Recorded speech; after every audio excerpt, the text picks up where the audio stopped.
of the most admirable chasers you could possibly wish to see. Good afternoon and welcome to this week's episode of the Racehour podcast in association with Gambling.com and kindly sponsored by our good friends at BetMGM. And be sure to check them out for all the best racing prices and markets in the industry. I'm Darren Hughes and filling in the host chair for Dean Ryan, and I'm pleased to be joined by a few Racehour regulars. And first of all, I've got Diarmuid here with me. How are you, Diarmuid?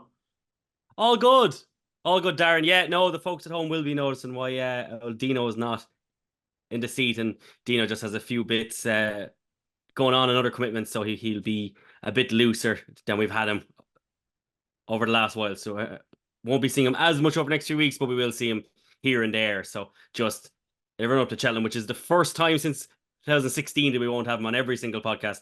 But we'll be blessed by your presence a lot more of next few weeks, Darren.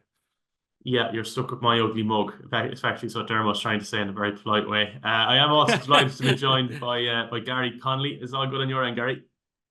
All good, all good. So I'm stepping in. The most clueless person on the podcast is now me and not Dean Ryan. So all good. Good to be back, lads. Brilliant stuff. And last but most certainly not least, we do have Cian Kirby on the line. How's the punting confidence levels over the winter period, Cian? You're usually streets ahead of the bookmakers with this time of year. On a bit, just like the weather last week, Darren. I'm on a bit of a cold snap. Right. But just 7 weeks to the festival now, so plenty of time to tune the punting before then. Fair enough. Yeah, listen, I'll join you on that front. It's been a chilly period for the old financials on the punting front. But sure, however, January's nearly over and we're heading into DRF season and obviously then the festival as well. We'll kick straight on, lads. We'll look at eye catchers from the weekend. And I'm going to look for eye catchers on what was a fairly truncated weekend of action, I suppose you could say, given the weather woes in Britain. We still had decent action, of course, from Navan and Thurles here in Ireland, as well as day 3 of the Lingfield Million meeting. For the weekend that's in it, we'd even accept one from the all-weather if that was your thing. We had a few races there from Saturday. So, Dermot, I'll come to you first. Eye catchers from the weekend, please. Yeah, look, I thought there was a few only, obviously based over in Ireland. Allaho, we'll discuss him obviously when we're discussing the Ryanair, so there's no point going on too much about him. But look, the one that kind of, as far as Cheltenham, etc. goes, I thought High Class Hero was actually quite okay. There was kind of a few people knocking it afterwards. There was just no speed at all. But, you know, the Albert Bartlett is kind of all over the place at the moment. But as we're looking at horses like him, I thought he picked up quite well. I thought he went through them quite well. As far as going towards an Albert Bartlett, he's picked up some kind of crucial experience now. So that's a race that's absolutely wide open. We covered that last week. Would he be the one that I'd be leaning towards? Definitely not at the odds of 8-1. But there was enough knockers that he could well end up drifting maybe a small bit again. But I thought it was actually quite decent what he did last weekend, Darren. And he'd be one that I definitely wouldn't be turning anyone off anyway. Yeah, I saw a lot of people knocking his performance. I didn't really understand it. I thought he was pretty good. He looks like a fairly typical do enough type without being the classiest individual that ever set foot in a race course. So high class hero there for Dermo, who is of course entered into the Albert Bartlett. I'll give you a price update on him in a minute from our sponsors BetMGM. But Gary, I'll come to you next. Eye catchers from the weekend if you have one. Yeah, a couple from me for the weekend. Dr. Eggman was probably one. He ran in the maiden hurdle in behind my trump card. Done an awful lot wrong. Pulled the jockey's arms out. Clark the second last, and he made a race with up the hill with my trump card, who I think is a decent horse. So I like that performance. He'll be winning in no time. The bumper, I thought William Money and Cesca Chance, really like both of them. Probably, yeah. I'd probably take the Mullins horse to reverse that form. For my lack of better judgment, I decided to head out to Navan to watch that meeting in the mist and rain now. And William Money looked hard fit, where I thought the Mullins horse there might be a bit more to come. But two taken performances, just fairly built away from the field to run in. And Statler as well. I love the way he's gone this season. It looks like an ideal prep for the national, keeping him to 2.5 miles. He's getting a fairly easy campaign, and I'd say all roads lead to Aintree with him. He should get a nice weight. So hopefully he bypasses Cheltenham, goes to maybe the Bobby Joe, and then straight on to Liverpool. And one from left field, seeing as we're allowed to do all weather stuff. Cagsamer in the sunny south of France, a horse called Fun of Flags.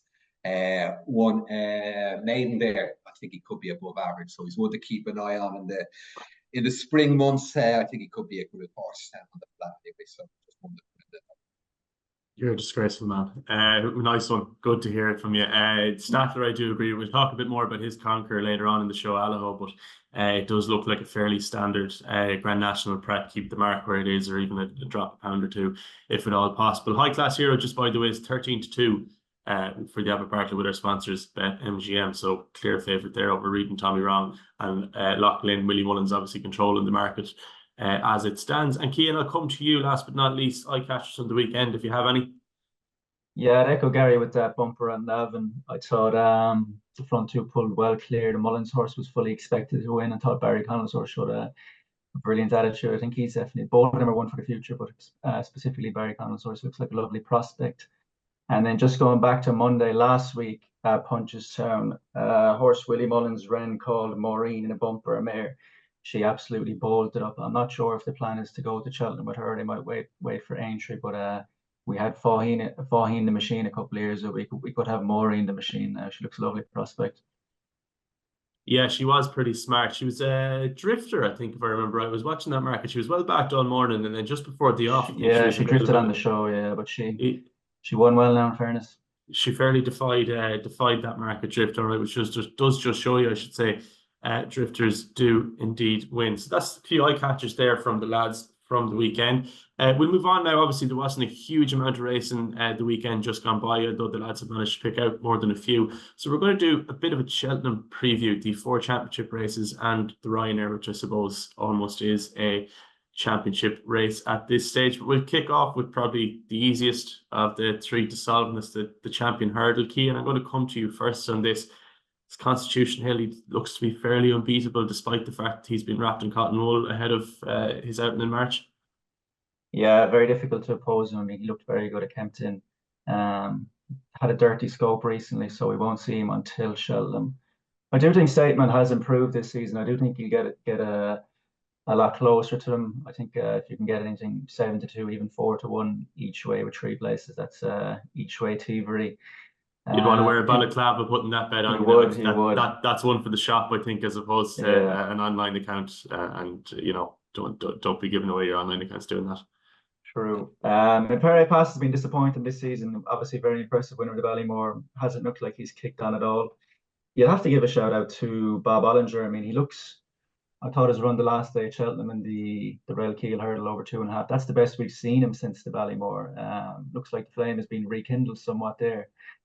And I suppose maybe if there was a market on the day without the top 2, he might be an attractive enough price. But yeah, I think maybe my 1, 2, 3 would be Constitution Hill, Statement, Bob Ollinger. Yeah, I couldn't agree more with you on Bob Ollinger, to be honest. After his win in Cheltenham at the beginning of the month, he was one where I went, Jesus, yeah, he could drop back to 2 miles, no bother. He's not a stairs hurdle horse. I don't think he ever has been. The only thing with Bob Ollinger is he's been winning. Like if you put him into the champion hurdle and he's gone to his head and he's kind of in that heat of a race, it might just set him back.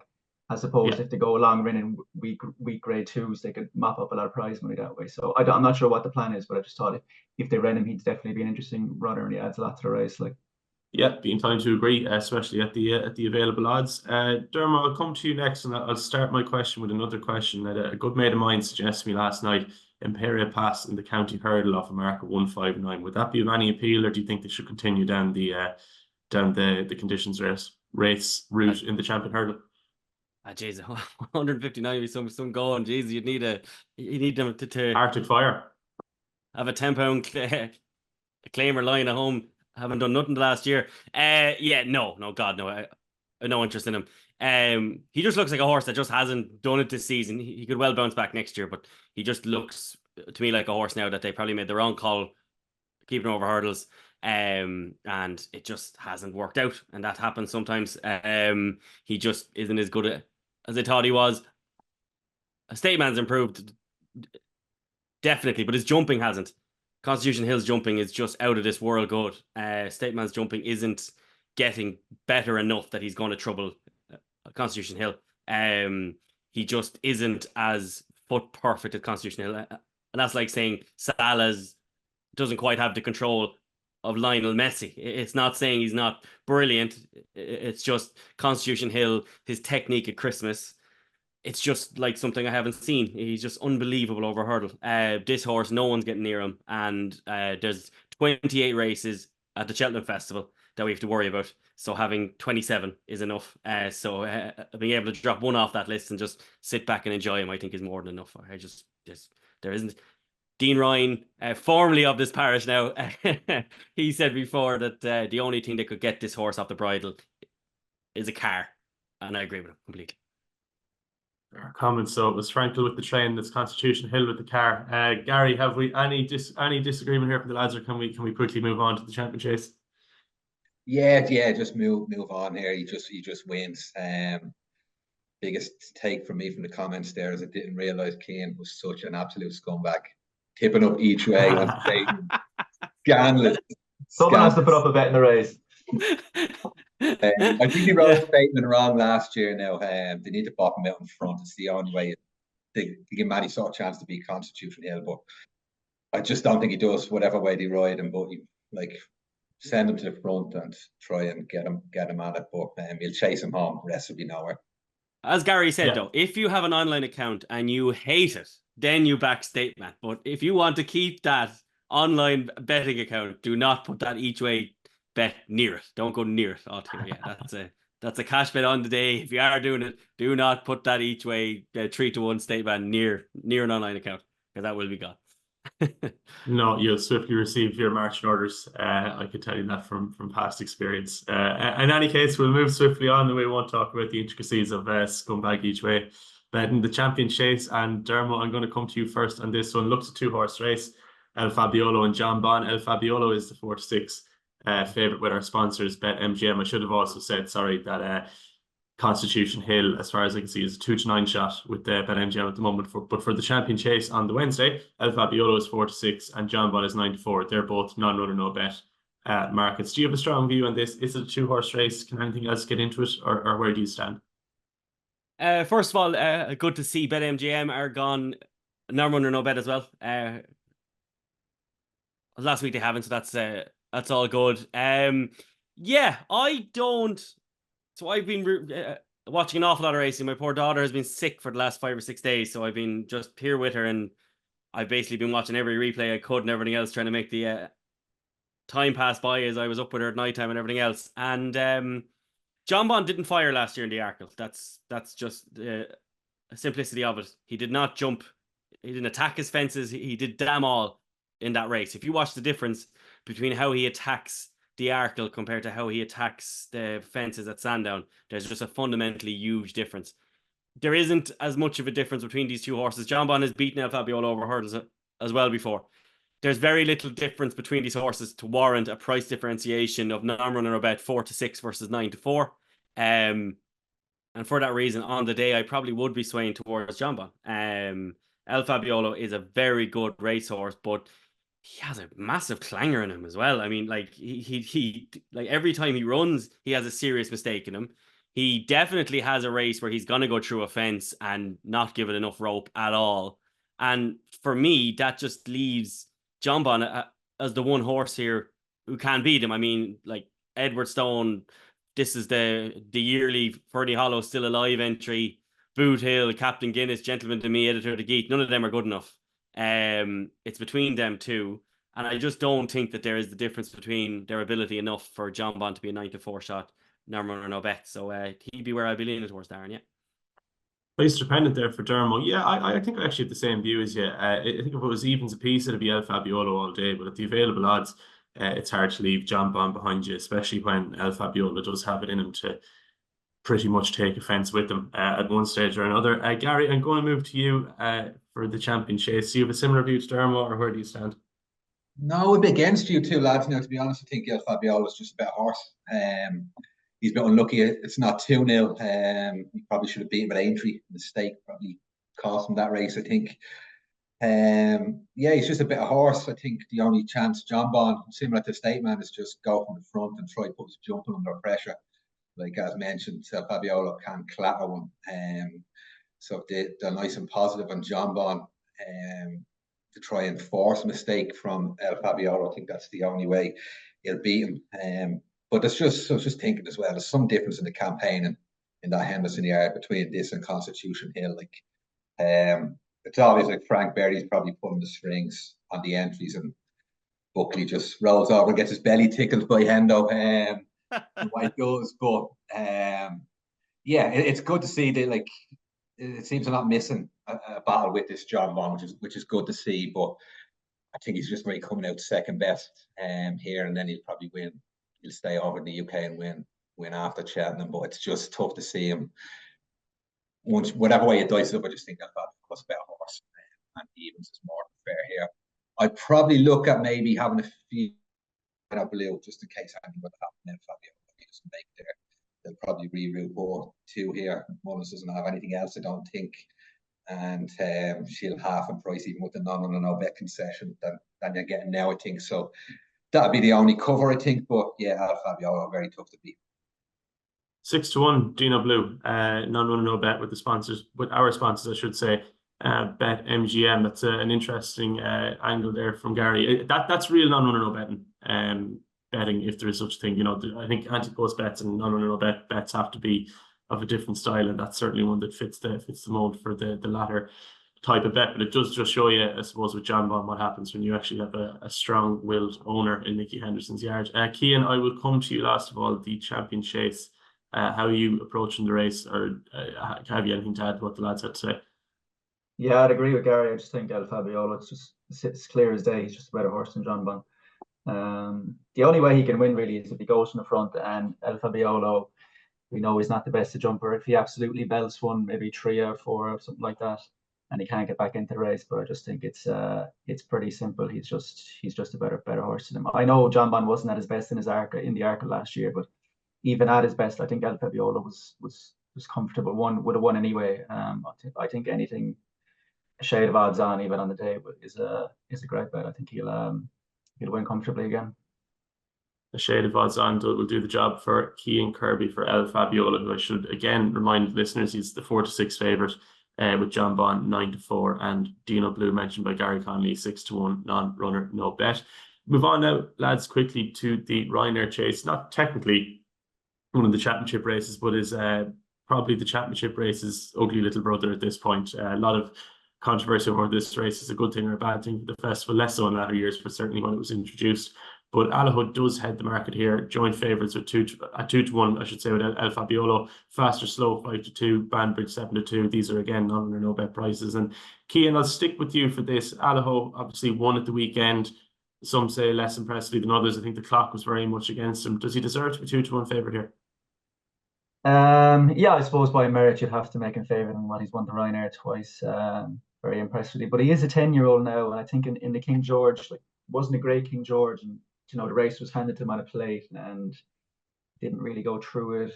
I don't think he's the horse he was a couple of years ago. I think one of the younger horses coming through will catch him. I thought Banbridge was impressive at the weekend, a couple of niggly jumps, improved for that, but again, he's very ground dependent. I mean, if the ground came up anything worse than soft, he'd be a non-runner.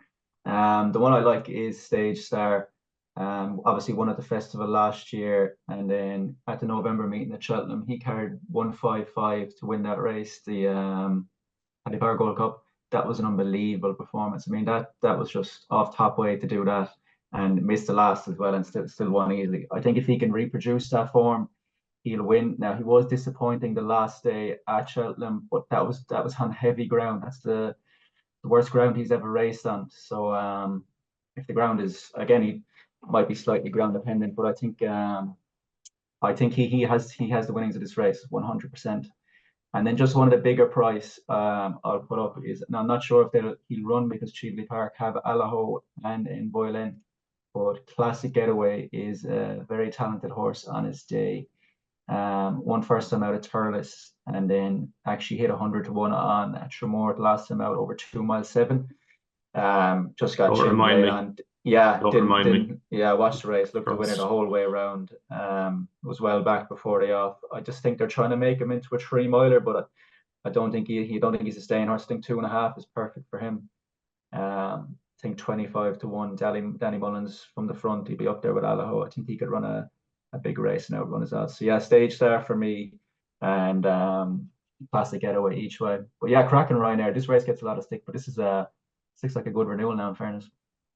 Yeah, I've been trying to agree. It's made for some of the more entertaining races at the Cheltenham Festival in the last 5, 6, 7, 8 years. Like some of the winners do really stick out, Jeroen de Souls and Walen, etc. So perhaps more than worthy of its place in the showcase that is the Cheltenham Festival.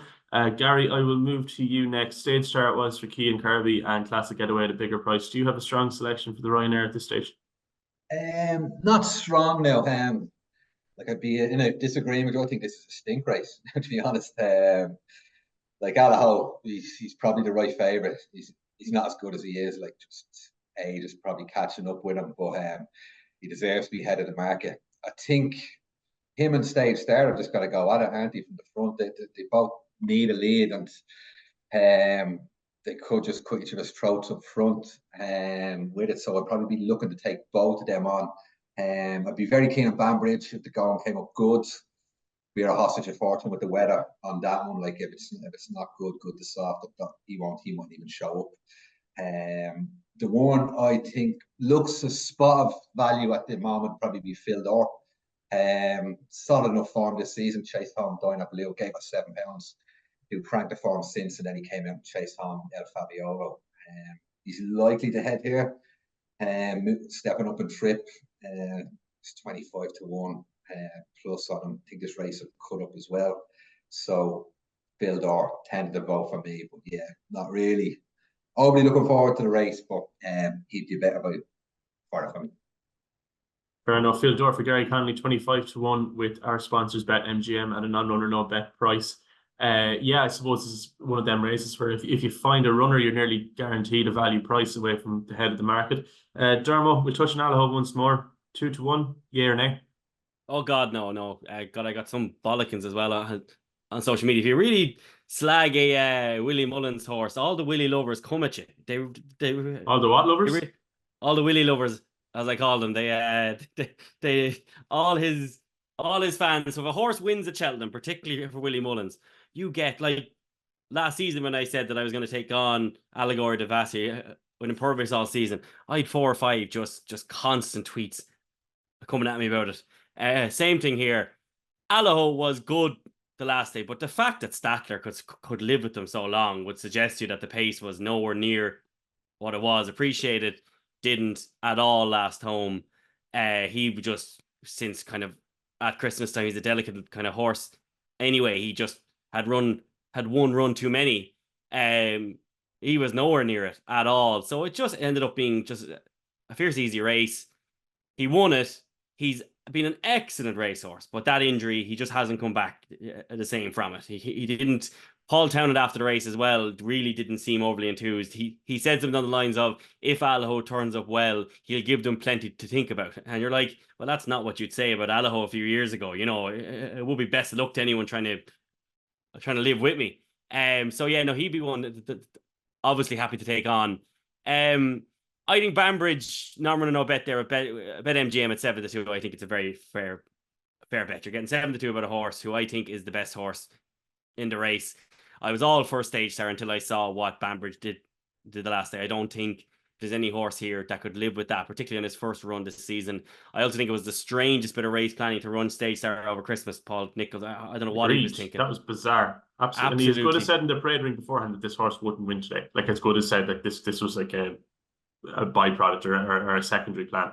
Yeah, so why not just hang on a week or two and take on Banbridge at Kempton on ground that he'd much prefer. Really, really strange. But anyway, you'll get him back. Stage Star has made errors like that before and ran poorly and bounced back. But I'm just not sure how Stage Star's form stacks up against Banbridge, beating Pic Dory, beating Janadil, etc. Banbridge, not long till May, who unfortunately lost in that race as well. I do think Banbridge was going to hold him as well. So it's just really strong form. We know he likes Cheltenham.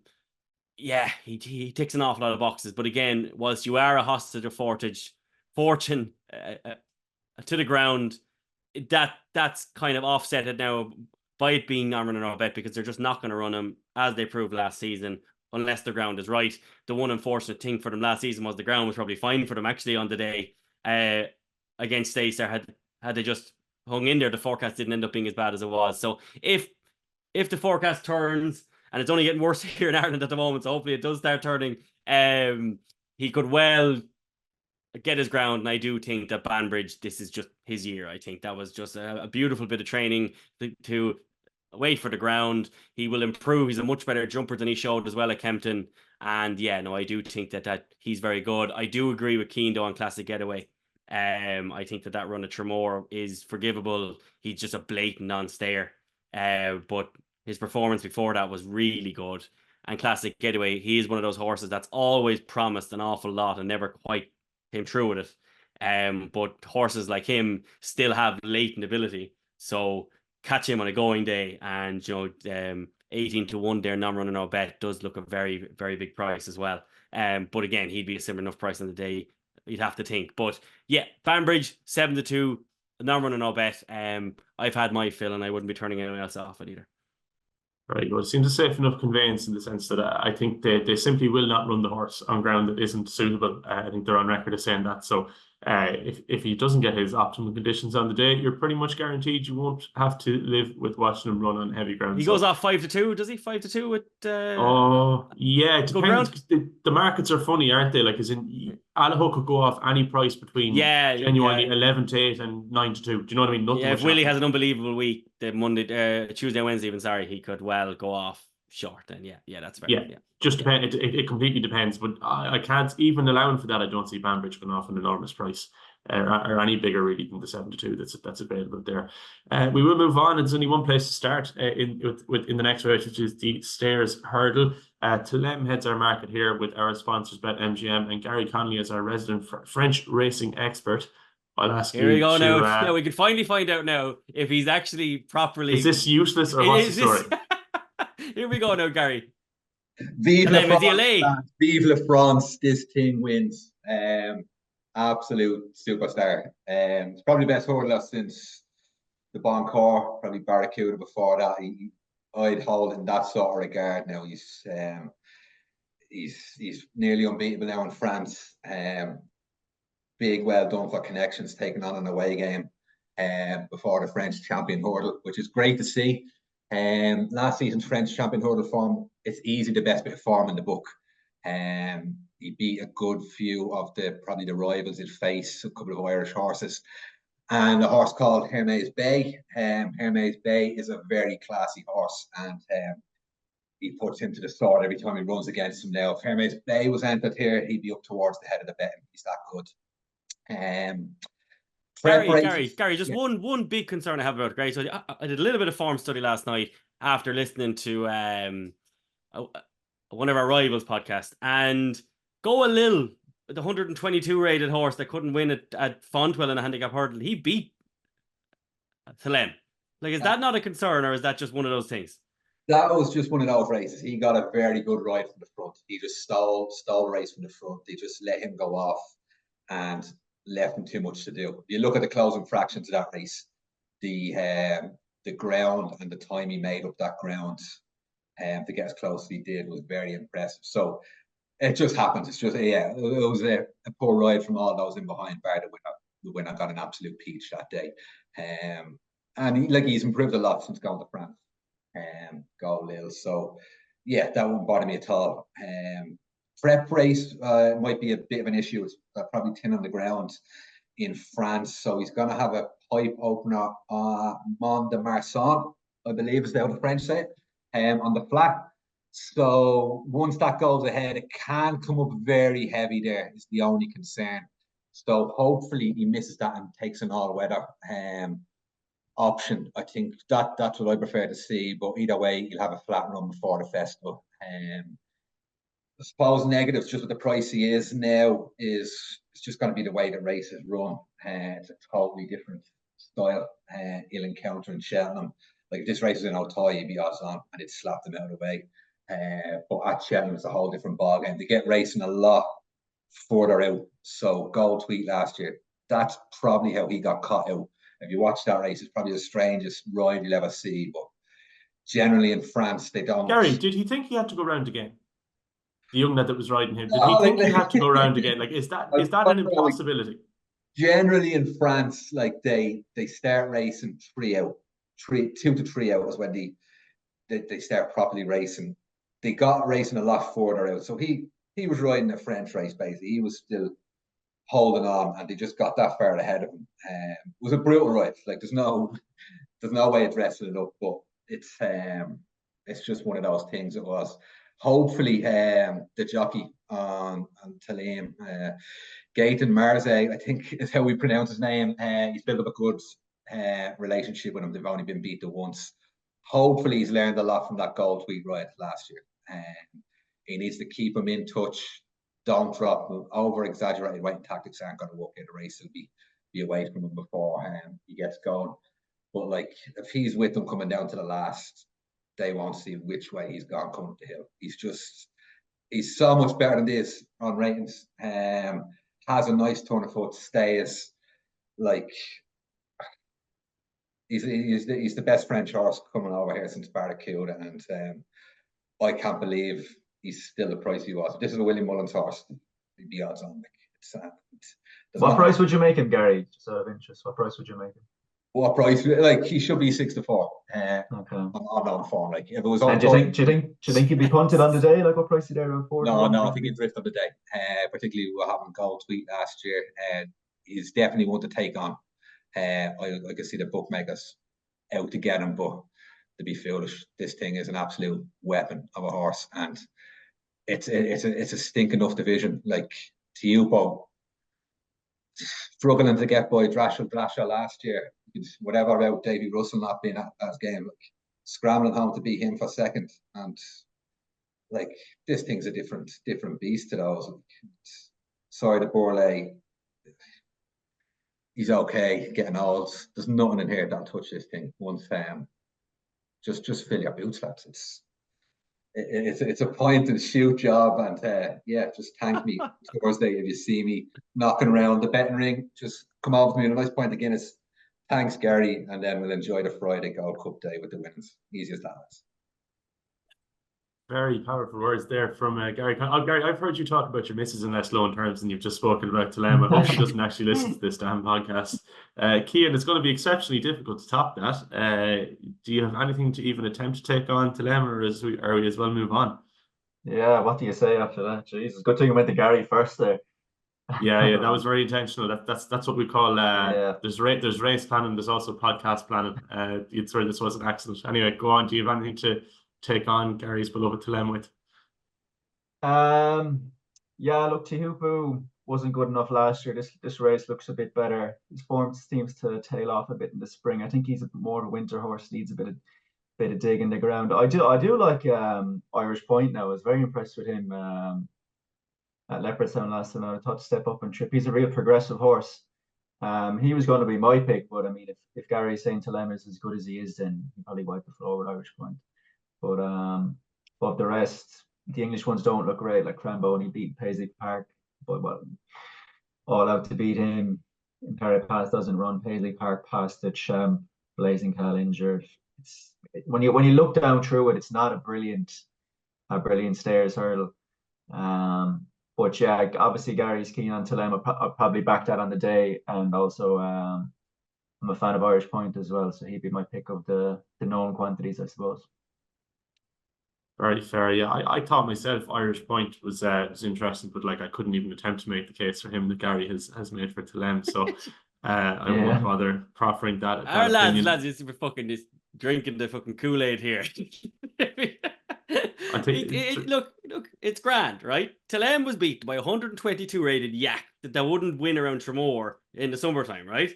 So as good as he could be, I'm happy to find out that he's as good as he can be, right? But at 3-1, not a hope am I going near him. Talem could well be what Gary says he is, and I have to make the point at home. I am questioning Talem here, not Gary Connolly. He's a very good French tipster, genuinely.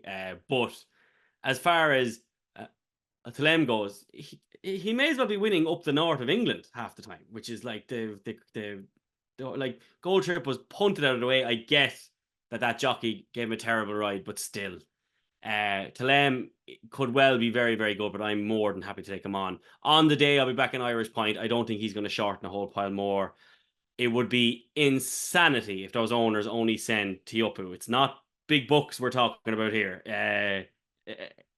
If they don't send both Irish Point and Tiopu, they're mentlers. Irish Point was really good at Christmas time. But there's one really dark one here, lads, and he's 16-1 with our sponsors, but I would be taking the 33-1, not non-runner, no bet, because that is his target. Noble Yates is an absolutely insane price for a Stayers hurdle at 33-1. The horse is rated 166 over fences. Was good enough to finish 4th last year in the Gold Cup. He's only 9 years old. They're targeting him at this to go on to the Grand National instead, kind of mirroring Pano de Roux, who obviously won the Pertemps before going on to win the Grand National. But there is no horse here good enough to be rated 166 over fences, apart from maybe Talem, but I have no idea about him, so I'm still happy to take him on. But Noble Yates is a horse who has done so much. He's won a Grand National, 4th last year in the Gold Cup, as I said, 4th in the Grand National last season as well. If a maverick like Emmett Mullins can get Noble Yates jumping a hurdle, again, because he only had one run over hurdles. In typical Paul Byrne fashion, he went from bumper to hurdles to fences and stayed over fences and has been winning all around them. But they're going back over hurdles now with him. This is a very winnable market.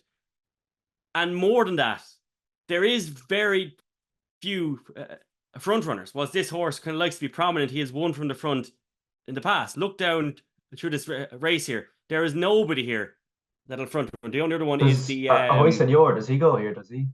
He's the other one, but Noble Yates will punt him out of the way. He's a fine horse, Ahoy Senor, but he's a real hipster's pick. He seems to get a lot more attention than he deserves, really. He hasn't done a whole lot to kind of warrant what he gets. So Noble Yates at 33-1, lads, if they get him jumping a hurdle well again, is more than good enough. And he's a monstrous price. He's absolutely a monstrous price for a horse rated 166. He really is. Noble Yates for Dermot Nolan. It's an interesting, slightly left field pick, I would say. I know he was very, very. He runs in the Cleve hurdle. He runs in the Cleve hurdle on Saturday, so we'll know an awful lot more after that. But the fact he's even going for that, he's 8-1 for that, which is a terrible rate, which is also a bet. But he wins that, he goes much, much shorter, doesn't he?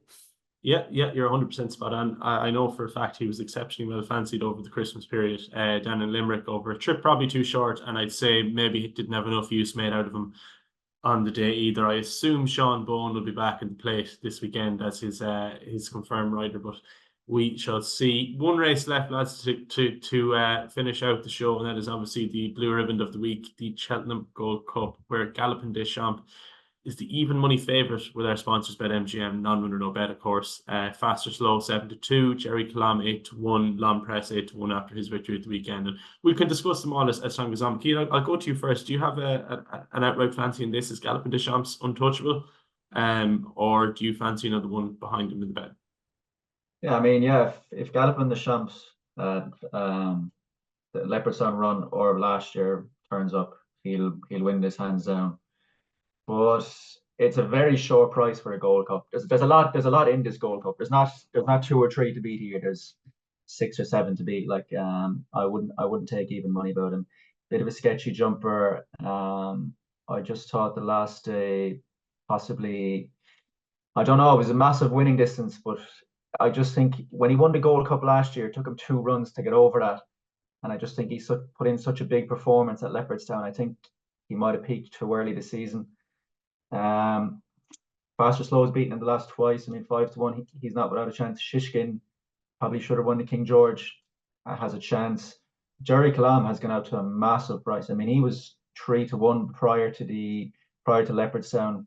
He's as big as 14-1 on the exchange. It's a huge price for him. If he can win next time out, he'll shorten significantly. Lampress was impressive at the weekend. Hewitt's not without a chance on good ground. And then you're getting down to Brave Man's Game. So there's a lot in this. Even Nassalam there was impressive in the Welsh National. There's a lot in this Gold Cup. I think even money is a terrible price. I think he'll get at least 13-8 on the day. Who would I be siding with? On value, on the grounds of value, I'd probably be going with Jerry Kalam. I think he he still has potential. I mean, if he didn't run at Leopardstown, you put a line through that run, he'd be 4-1 second favourite. You're just forgiving him one run. The extra distance would suit him. The ground came up soft to heavy, you'd be all over him. And I think, if you're looking for value in the race, he'd be the value pick for me. Yeah, Jerry Clum for Cian Kirby, who thinks the favourite is a little bit too short at the available even money. I think I'm inclined to agree. And you're probably getting an inflated price in Jerry Clum, who is a much bigger price in certain places than with BetMGM, who are taking the safe option with him. Dermot, I will come to you next of all. The Cheltenham Gold Cup on the Friday. Do you have a strong view in the race as of now? You're on mute. Sorry, Darren was stuck on mute. It's 2024, Dermot. This whole stuck on mute thing. You'd think you'd have learned your lesson by now. That's anyway, go on. Yeah, that's fair. That is fair. The Galloping des Champs, in my opinion, if he turns up as he did at Leopardstown, he's very hard to beat. I mean, that was one of the most monstrous performances I've ever seen. Last year's Gold Cup as well was just brilliant. I mean, he kicked a brilliant Braveman's Game out of the way. A Braveman's Game who came there and fired every bullet he had and still came up short. So Galloping des Champs, he's miles clear. Faster, slow is very interesting, but he's probably beaten under the weather Galloping des Champs now twice. He still shouldn't be writing him off like I maybe sound like I am there, but just it's 7-2 here with our sponsors. I just couldn't be vindicating taking on Galloping des Champs with that. Jerry Clum for me doesn't jump well enough to get near a Galloping des Champs. I love Jerry Clum, but just his jumping leaves too much to be desired. Long Press should improve, but I don't know. I don't think Protectorate's all that. Shishkin's grand, but like he should have won the King George. I know he didn't, but a Gold Cup's a completely different story. Braveman's Game is the same. Ewick, he'll run his race. Gentleman's Game, he would too. Cork Ramber, I imagine he's probably going back for the Ultima again. Why wouldn't you? Royal Pagaya hasn't been good enough. The one I think each way who is a bet here is Nassalam. To do what he did off that weight in a Welsh National is absolutely ridiculous. And Steve Jones over Christmas, he tweeted out that the last 5 horses before Nassalam to win the Gold Cup, carrying 11 stone 6 pounds or more, were Elegant Escape, Native River, Synchronize, Master Oaths, and Caravel's Hill. 3 Gold Cup winners and 1 other horse who probably would have as well. So bar Elegant Escape there, you've got proper Gold Cup caliber of horses. Were the only ones who were capable of carrying a high weight and winning like that, winning a Welsh National. But not only did Nassalam win that race, he devoured them. He was fences clear. So at 25-1 or so, non-runner, no bet, he'd wanted probably like a bog again, but that's not beyond the realms of possibilities with how mad the weather is nowadays.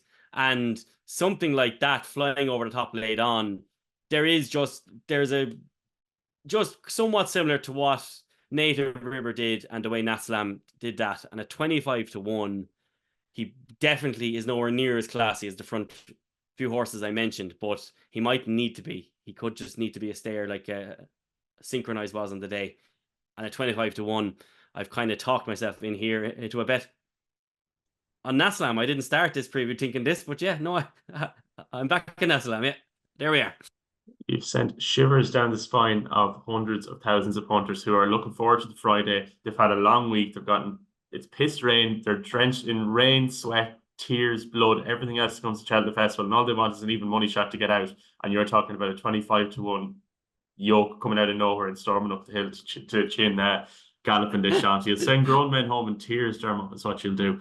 But Nassalam is an interesting one, all right, for sure. He wouldn't be the first horse to go from a Welsh National win to a Cheltenham Gold Cup. Certainly not even the first this century. So it's a well-worn path, and he is definitely one that's on the upgrade.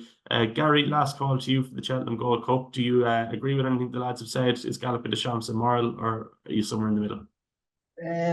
He's the most likely winner for me, but it's just a stinking price, isn't it? Couldn't be entertaining at that. He's going to be bigger on the date. I suppose this whole market is not a whole pile of value, and the current each way terms are going to get bigger on the day as well. It was a hard enough race. He won it easy, but I think it would have took a lot out of him to run to that sort of form that he did. But if he gets there in similar enough, not even where he was at Leopardstown, he'll be tough beat. Fast or Slow, I heard he's going to take on El Fabiolo as his prep for this at the DRF, so 2 mile spin. Michael Brazel is a genius with a horse, so it's interesting he's going down that route. He is 2-0 with him, but there's been excuses for Galloping the Champs both times, I think. Like he could give a chances to a whole host. Probably if I was forced to have a free bet or something, I'd be looking at Gentleman's Game for Mouse Morris. He's likely probably to head straight there. He's a good target trainer, so he'll have him spot on the day. But again, I think he might even be bigger on the day as well, more terms. So, but he's the one at the moment that was forced to have a bet. But I think Galloping the Champs most likely winner, but can't be entertaining at that price. Yeah, it's probably hard to see him getting much shorter. No matter how good a week Willie Mullins has, it is difficult to see him, especially if Fast or Slow does run, who's conquered him twice. Like he can't go off 8-13 or 4-6 in a race with Fast or Slow, Jerry Colomb, Long Press, etc., etc. In any case, that brings us to the end of this Tuesday's show, with thanks to Gambling.com and, of course, our sponsors, BetMGM. All prices available on their website now. We will be back Thursday to look at the weekend's action, which hopefully will be less impacted by the weather than the weekend just passed. So until then, gamble responsibly, and we'll chat to you very soon. Relentless, remorseless, and pounding towards